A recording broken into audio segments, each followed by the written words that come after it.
apa kabar semuanya? Kali ini, ayo kita belajar aritmatika sosial kelas 7 bersama saya, Mila Nurlaila. Kali ini kita akan mempelajari tentang untung, rugi, dan impas. Bagaimana sih keadaan mendapatkan untung, rugi, ataupun impas? Untuk itu, perhatikanlah cerita berikut agar kalian memahaminya. Suatu hari di SMP Cemara akan mengadakan kelas meeting dalam rangka Hari Kemerdekaan. Setiap kelas diminta untuk berpartisipasi mengikuti lomba bajar. Rara, Hana, Diva, dan Rashid melakukan diskusi di halaman belakang sekolah terkait persiapan bazar di kelasnya. Teman-teman, sebaiknya kita buka stand bajar apa ya? Sebaiknya jangan sampai memberatkan yang lain. Setuju, kalau bisa tidak mengeluarkan modal yang banyak. Aha, kalau begitu kita buka stand snack dan minuman aja, tidak ribet dan tidak perlu modal banyak. Benar juga, selain itu kita bisa dapat untung banyak. Snack dan minuman apa ya yang murah dan banyak diminati? Bagaimana kalau makaroni dan yogurt saja? Boleh tuh, ide bagus. Oh iya, nanti setiap orang di kelas iuran 5.000 ya, biar uangnya terkumpul 150 dari 30 siswa. Sisanya kita masukkan ke kas. Jadi 75.000 mendapatkan 25 pouch makaroni. Berarti harga satuannya 3.000. Sedangkan satu pak yogurt 60.000 berisi 40 bungkus. Maka harga beli satuannya 1.500. Oke Rara. Jangan lupa kita harus mengambil untung biar stand bajar kita jadi pemenangnya. Nanti uangnya masukin kas. Benar sekali. Bagaimana kalau kita ambil untung 10% untuk setiap penjualan? Teman-teman, tunggu, aku bingung. Apa itu modal, untung, persen? Tolong jelaskan. Kamu nih, aku kira kamu sudah paham. Jadi kalau kita jualan harus mengeluarkan modal. Dalam berjualan, pasti ada untung dan rugi yang dapat dihitung. Teman-teman, tunggu dulu, aku masih bingung. Apa itu modal, untung, dan persen? Kalian tidak mendefinisikannya sih. Gimana ya jelasinnya? Tiba-tiba Pak Guru menghampiri mereka, dan mereka pun serentak menyapanya. Selamat siang, Pak. Selamat siang juga anak-anak. Kalian lagi ngapain di sini? Kita sedang berdiskusi terkait bazar, Pak. Apa sudah mendapatkan keputusannya? Apa ada masalah? Kita berencana akan membuka stand snack, makaroni, dan yogurt.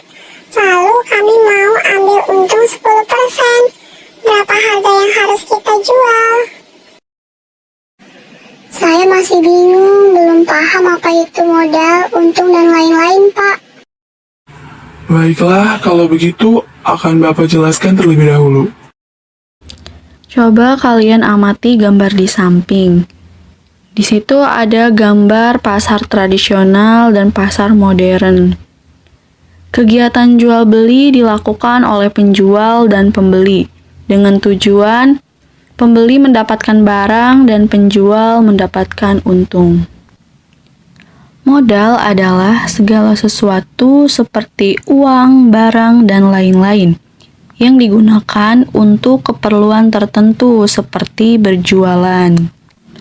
Dalam perdagangan, terdapat dua kemungkinan yang akan dialami oleh pedagang, yaitu untung dan rugi.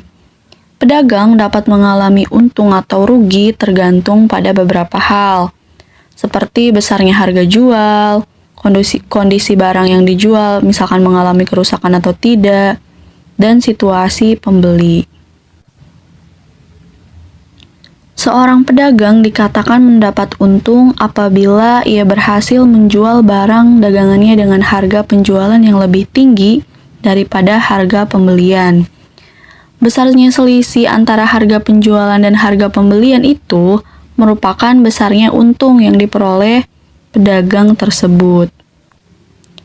Keuntungan yang diperoleh seorang pedagang dapat dirumuskan sebagai berikut. Untung sama dengan harga penjualan dikurang harga pembelian. Sedangkan seorang pedagang dikatakan mendapat rugi apabila ia menjual barang dagangannya dengan harga penjualannya yang lebih rendah daripada harga pembelian. Besar selisih antara harga pembelian dan harga penjualan adalah besar kerugian yang diderita oleh pedagang itu. Besarnya kerugian yang diderita oleh seorang pedagang dapat dirumuskan sebagai berikut. Rugi sama dengan harga pembelian dikurang harga penjualan. Ada juga kemungkinan seorang pedagang mendapatkan impas ya. Jadi seorang pedagang dikatakan mendapat impas apabila ia menjual barang dagangannya dengan harga penjualan sama dengan harga pembelian. Kondisi pedagang yang mendapatkan impas itu dirasa tidak efektif karena hanya membuang-buang waktu dan tenaga saja.